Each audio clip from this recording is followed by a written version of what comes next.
देखो भाई, सऊदी अरब में हम लोग कैसे घर काम होता है, पूरा मेंटेनेंस काम ऐसे से होता है पूरा।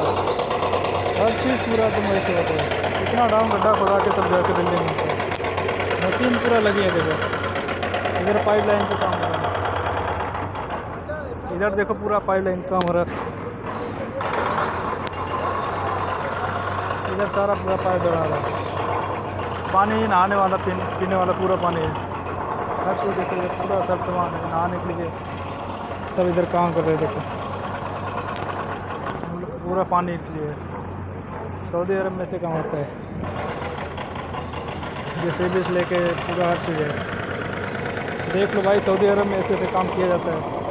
जो इंडिया में रह के सोचते हैं सऊदी अरब में बहुत अच्छा है, बहुत मेहनत, बहुत फ्री पैसा कमाते हैं, यहाँ आके देखो सऊदी अरब में कैसे पैसा कमाया जाता है, कितना मेहनत करने के बाद इतना पैसा कमाया जाता है। देखो इतना टाइम मेहनत करके गड्ढा खोदते हैं।